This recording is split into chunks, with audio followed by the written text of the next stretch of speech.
Nubuat-nubuat berikut mungkin terdengar tidak biasa, hampir tidak dapat dipercaya. Namun ini berasal dari pemikiran yang paling bijaksana dan hati-hati di Amerika Serikat, ditujukan kepada para intelektual yang paling berhati-hati di lembaga-lembaga ilmiah dan akademik utama. Saya sangat teliti dalam meminta setiap ahli untuk memproyeksikan dalam bidang studinya masing-masing kemajuan apa yang akan dicapai menjelang tahun 2001, satu abad ke depan. Prediksi-prediksi ini dicatat dengan ketat. Populasi antara 350 hingga 500 juta diperkirakan bahwa benua Amerika dan wilayah-wilayahnya akan dihuni oleh 350 hingga 500 juta penduduk setelah 100 tahun. Nicaragua akan mengajukan diri untuk bergabung dengan persatuan setelah penyelesaian terusan besar. Meksiko akan mengikuti jalan yang sama. Tekanan Eropa untuk ekspansi teritorial di belahan bumi selatan akan menyebabkan berbagai republik di Amerika Tengah dan Selatan bergabung dengan persatuan atas kemauan sendiri. Warga Amerika akan lebih tinggi, 1 hingga 2 inci. Pertumbuhan ini akan dihasilkan dari perbaikan dalam kesehatan, berkat kemajuan signifikan dalam bidang medis, sanitasi dasar, nutrisi, dan praktik olahraga. Harapan hidup akan melonjak dari 35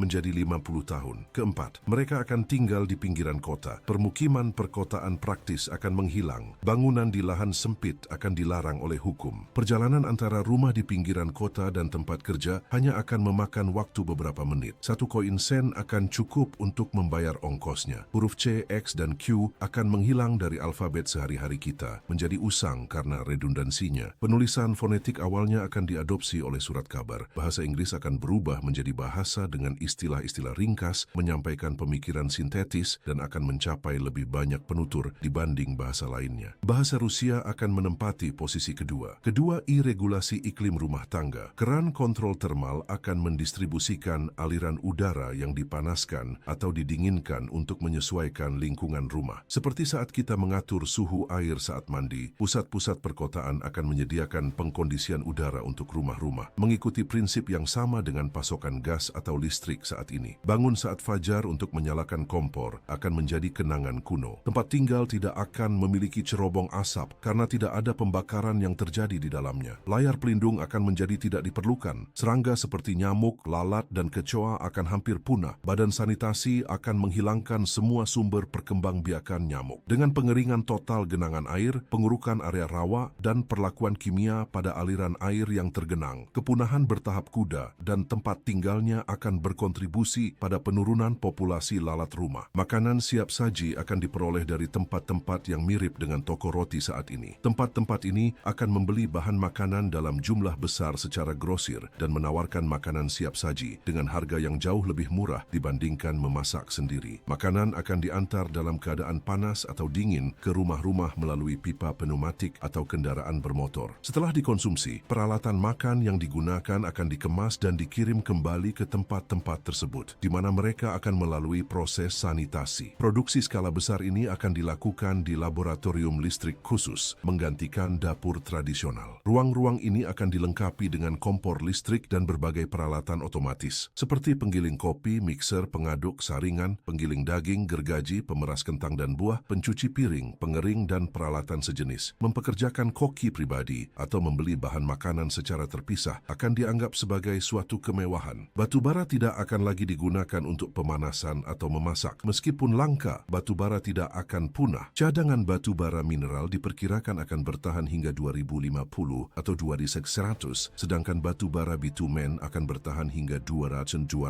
atau 2300. Dalam periode ini, keduanya akan menjadi semakin mahal. Umat manusia akan menyadari bahwa listrik yang dihasilkan oleh tenaga air jauh lebih ekonomis. Tram tidak akan menjadi bagian dari kota-kota besar. Semua transportasi cepat akan berlangsung di tingkat bawah tanah atau elevated. Di dalam pusat kota, lalu lintas akan terbatas pada terowongan bawah tanah yang luas, terang benderang, dan berventilasi baik atau struktur elevated dengan tangga berjalan untuk akses. Berikut adalah versi terjemahan teks Anda ke dalam bahasa Indonesia dengan mempertahankan format yang sama termasuk spasi, jeda baris, dan paragraf. Jalan-jalan bawah tanah atau udara ini akan dipadati oleh kendaraan yang lebar, angkutan penumpang, dan kereta barang dengan roda berlapis. Metro dan jalan layang akan diperuntukkan bagi kereta cepat, membuat kota-kota akhirnya bebas dari segala kebisingan. Gambar-gambar dapat dikirim melalui telegraf dari mana saja di dunia. Jika terjadi konflik di China, satu abad dari sekarang, momen-momen paling mencolok akan terpampang di koran 1 jam setelah kejadian. Saat ini sudah memungkinkan untuk mengirim foto dalam jarak yang terbatas. Gambar-gambar ini akan menangkap dengan setia seluruh kekayaan warna dari kenyataan. Kereta api berkecepatan 240 km per jam. Kereta akan mencapai kecepatan 3 km per menit. Kereta ekspres konvensional akan mempertahankan kecepatan rata-rata 240 km per jam. Perjalanan dari New York ke San Francisco hanya akan memakan waktu 24 jam. Ekspres cepat akan dilengkapi dengan lokomotif listrik aerodinamis yang menarik rangkaian gerbong panjang. Baik gerbong maupun stasiun akan dilengkapi dengan sistem pendingin buatan di sepanjang rel. Tidak akan terlihat jelaga atau residu karena batu bara tidak akan digunakan sebagai bahan bakar. Perhentian untuk pengisian air akan dihilangkan. Para pelancong dapat melintasi daerah pedesaan yang kering atau berdebu dengan jendela terbuka lebar. Mobil akan menjadi lebih terjangkau daripada kuda saat ini. Para petani akan tersedia mobil, kereta jerami, truk mekanis, bajak, garu, dan alat pemotong bermotor. Sebuah mesin kecil seberat setengah kilogram pada peralatan ini akan melakukan pekerjaan setara dengan 2 kuda atau lebih. Anak-anak akan bepergian dengan mobil. Pada bulan-bulan dingin, kereta salju akan sepenuhnya digantikan oleh kendaraan bermotor, menjadikan alat transportasi hewan yang lama sebagai sesuatu yang sangat langka jika tidak sepenuhnya usang. Sudah pasti bahwa kendaraan-kendaraan berikut akan ada, seperti yang sudah mulai muncul saat ini. Mobil biasa, kendaraan pemakaman, mobil patroli, ambulans bermotor, dan mesin pembersih kota. Kuda dengan pelana akan menjadi pemandangan yang tidak biasa seperti lembu yang membajak pada masa kini. Oleh karena itu, semua orang harus mampu berjalan sejauh 10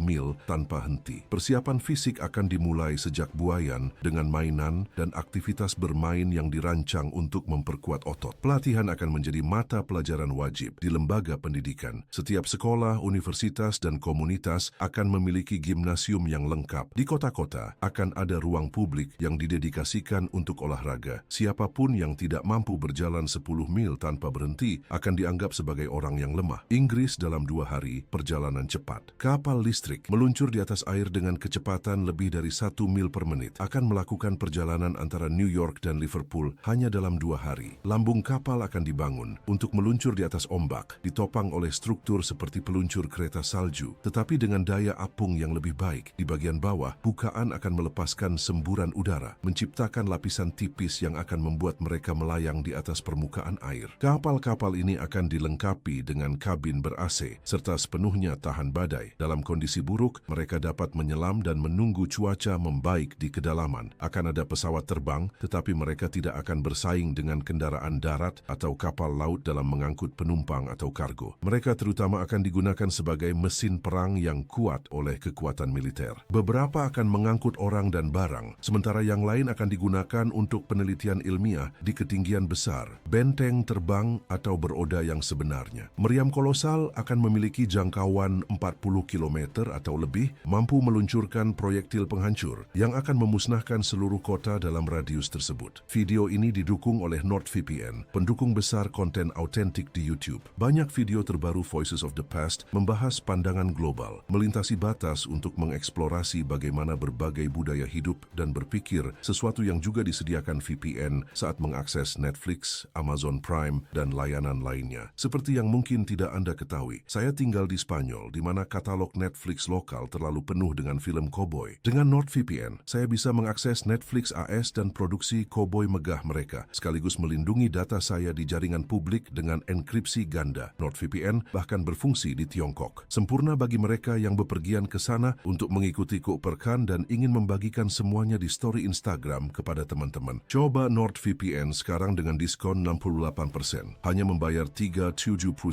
per bulan atau $89 untuk 2 tahun dan dapatkan 1 bulan gratis dengan menggunakan link atau kupon di bawah ini. Terima kasih. Senjata-senjata ini akan dipandu oleh kompas dalam operasi darat atau laut dan oleh teleskop ketika ditembakkan dari ketinggian yang sangat besar. Skuadron pesawat diselimuti oleh tirai asap pekat yang dilepaskan oleh mekanisme mereka sendiri selama pergerakan akan melayang di atas kota, benteng, perkemahan, atau armada laut. Secara tiba-tiba, mereka akan menghujani musuh dengan pancaran energi mematikan. Kapal perang udara semacam itu akan membutuhkan benteng tahan ledakan, dilapisi dengan pelat baja berat di atap dan sisinya. Benteng bergerak raksasa dipasang di atas roda armada akan melintasi medan terbuka dengan kecepatan kereta ekspres saat ini, menggantikan peran serbuan kavaleri kuno. Senapan akan menggunakan amunisi senyap, sementara kapal selam yang mampu tetap menyelam selama berhari-hari akan memiliki kekuatan untuk menghancurkan seluruh armada. Kapal udara dan pesawat akan membawa teleskop dengan jangkauan visual 100 mil, dilengkapi dengan perangkat fotografi yang akan menangkap gambar detail musuh dalam radius tersebut. Foto-foto tersebut yang jernih dan diperbesar seolah-olah diambil dari jarak beberapa meter akan dikirimkan kepada komandan pasukan di darat. Tidak akan ada lagi hewan liar kecuali yang ada di penangkaran. Tikus dan mencit akan diberantas. Kuda hampir punah dengan beberapa ras unggul yang dipelihara oleh elit untuk olahraga dan rekreasi. Mobil telah mengambil tempatnya. Sapi dan domba tidak lagi akan bertanduk. Mereka tidak akan bisa berlari dengan kelincahan yang sama seperti babi yang dibesarkan saat ini. 100 tahun yang lalu, babi hutan di alam liar bisa melebihi kecepatan kuda. Hewan-hewan akan dikembangkan untuk memusatkan hampir semua energi hidup mereka pada produksi daging, susu, wol, dan turunannya. Tanduk, struktur tulang, otot, dan kapasitas paru-paru akan diabaikan. Manusia akan memandang globe. Makhluk dan objek yang paling beragam akan ditangkap oleh lensa yang terhubung secara elektrik ke monitor di ujung sirkuit, mencakup ribuan mil dalam sekejap. Penonton Amerika duduk di teater akan menyaksikan di layar besar di depan mereka penobatan raja-raja Eroppa atau perkembangan konflik di timur. Aparat membawa gambar-gambar dari tempat jauh ke rumah akan terintegrasi dengan sistem telepon kolosal, mereproduksi setiap suara latar secara sinkron. Dengan cara ini, tembakan artileri dalam pertempuran yang jauh akan bergema bersamaan dengan nyala apinya yang terlihat, dan gerakan bibir seorang artis atau penyanyi yang jauh akan disertai dengan kata-kata atau melodi mereka. Jaringan komunikasi nirkabel, telepon, dan telegraf akan menyelimuti planet ini. Seorang suami di tengah Samudra Atlantik akan bercakap-cakap dengan istrinya yang bersantai di kamar mereka di Chicago. Kita akan menelepon China dengan semudah sekarang berbicara antara New York dan Brooklyn melalui sinyal otomatis. Mereka akan terhubung ke jaringan lokal manapun tanpa perlu perantara operator telepon. Opera Mega akan disiarkan melalui telepon langsung ke rumah-rumah dengan kualitas suara sempurna seperti pengalaman di balkon VIP. Instrumen otomatis mampu mereplikasi pertunjukan asli dengan sempurna, akan membawa keunggulan musik ke rumah mereka yang kurang beruntung secara artistik. Dirigen terkenal berkumpul di New York sambil memainkan keyboard listrik, akan menggerakkan orkestra penuh di panggung jauh, baik di San Francisco maupun New Orleans. Piano akan memiliki fleksibilitas untuk memodulasi ekspresinya, bergerak dari euforia ke melankolis. Perangkat inovatif akan menyertakan nuansa emosional, semakin memperkaya komposisi. Pendidikan tinggi akan dapat diakses oleh semua tanpa membedakan gender. Lembaga-lembaga nasional bergengsi besar akan telah didirikan. Anak-anak akan mempelajari tata bahasa Inggris yang disederhanakan, dikembangkan untuk bahasa modern, dan bebas dari belenggu Latin. Efisiensi pedagogis akan dicapai melalui integrasi disiplin ilmu terkait. Siswa berpenghasilan rendah, selama tekun dan terbukti membutuhkan, akan menerima makanan, pakaian, dan bahan ajar gratis. Dokter yang ditugaskan di sekolah-sekolah negeri akan memastikan siswa yang membutuhkan mendapatkan kacamata, perawatan gigi, dan bantuan medis lengkap gratis. Yang paling rentan berhak atas transportasi sekolah dan makanan bersubsidi. Selama masa liburan, anak-anak ini akan diajak dalam perjalanan edukatif ke berbagai belahan dunia. Pelatihan dalam etiket dan manajemen rumah tangga akan menempati posisi penting dalam kurikulum sekolah-sekolah publik. Pembelian melalui tabung pneumatik. Alih-alih kereta belanja tradisional, jaringan tabung akan mengangkut pesanan dan paket. Sistem pengiriman vakum ini akan mampu mendistribusikan surat dalam jarak jauh, mungkin mencapai ratusan mil. Awalnya, sistem ini hanya tersedia di rumah-rumah mewah, tetapi secara bertahap akan diperluas ke semua rumah. Perusahaan-perusahaan besar akan mengimplementasikan stasiun penerimaan yang mirip dengan kantor pos saat ini. Pertanian listrik. Pertanian akan mengubah musim dingin menjadi musim panas dan malam menjadi siang. Selama periode dingin, petani akan menggunakan jaringan kabel listrik bawah tanah untuk menghangatkan tanah dan merangsang pertumbuhan. Rumah kaca-kaca raksasa akan menjadi umum, memungkinkan pohon jeruk berbunga bahkan di Philadelphia. Armada pendingin super cepat, darat dan laut akan mengangkut buah-buahan tropis dalam hitungan hari. Produsen dari belahan bumi selatan, Amerika Selatan, Afrika, Australia, dan Kepulauan Kepulauan Pasifik akan memasok musim dingin kita dengan makanan musim panas segar yang tidak mungkin ditanam secara lokal pada musim itu. Stroberi raksasa sebesar apel akan menjadi bagian dari makan malam Natal keturunan kita. Raspberry dan blackberry akan tumbuh begitu besar sehingga satu buah saja sudah cukup sebagai hidangan penutup lengkap. Tanaman akan diimunisasi terhadap patogen dengan mudahnya, seperti halnya kita memvaksinasi manusia terhadap cacar saat ini. Obat-obatan akan berevolusi. Hanya sedikit obat yang akan ditelan, kecuali untuk mengobati sistem pencernaan secara spesifik. Obat untuk paru-paru misalnya akan diaplikasikan langsung melalui kulit, dibawa oleh arus listrik yang tidak menyakitkan. Mikroskop canggih akan memungkinkan visualisasi organ dalam melalui jaringan hidup pasien. Organisme hidup akan menjadi tembus pandang untuk prosedur medis. Tidak hanya tenaga kesehatan dapat mengamati langsung jantung yang berdetak di dalam dada, tetapi juga akan mampu memperbesar dan merekam gambar dari bagian manapun pada organ tersebut. Semua ini akan dilakukan menggunakan berkas cahaya yang tidak terlihat oleh mata manusia.